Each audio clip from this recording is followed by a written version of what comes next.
Ang sarap naman talaga kumain kapag ganitong kalamig at tag-ulan. Pero tong video na to nakunan ko noong May 2025 pa. Kung ako lang mag-isa, tapos first time ko pa, hindi talaga ako pupunta dito. May konting ka ba, curious. At the same time, mas maganda talaga kung first time mo pumunta dito, may kasama ka talaga. To be honest, hindi ko talaga alam yung restaurant na ito. Si Aliana lang nag-aya sa akin, yung nakita niya yung nasa mall kami. Medyo nagtaka pa ako kasi whole day kami magkasama. Lagi naman kami magkasama kapag lumalabas kami.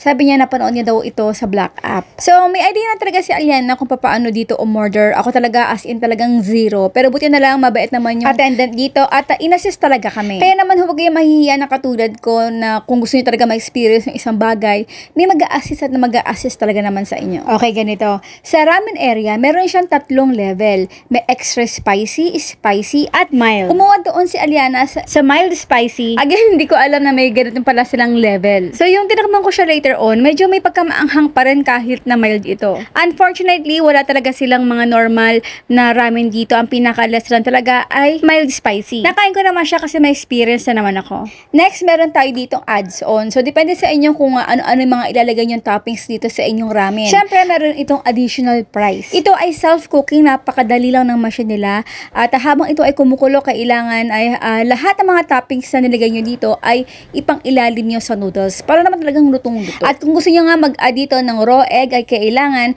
nakalagay naman sa instruction na 1 minute before matapos ang machine ay ilagay nyo na dapat. Ang kakalabasan nga nito ay pagkakaluto ng inyong egg ay jammy or soft-boiled egg. Pero kung gusto nyo talagang lutong-luto ay ilagay niya lang ito na mga 1.5 minute bago matapos ang pagluluto. Ay nga pala, buti na lang talaga nabasa ito ni Aliana kasi talaga namang focus ako sa pagluluto natin na kapag ang kasama nyo ay teen or minor, ay meron silang free egg. Sa drinks naman, ang pinili ko, syempre mahilig tayo sa kape, ice latte macchiato ang in-order ko. Nga pala sa receipt nakita ko doon, separate ang kanilang price for a cup of ice. At syempre, ang paborito ni Aliana na drink ay blue lemonade. Medyo pinatila lang namin yung kainitan ng aming ramen kasi napakainit talaga. Kaya I suggest na mag-intay lang muna kayo ng mga at least 5 minutes. Hindi nyo rin talaga ito makakain sa sobrang init talaga. Kaya naman nag-intay pa kami ni Aliana at paisa-isa nga namin kinain dito o tinikman yung mga toppings na nilagay namin dito na napakasarap.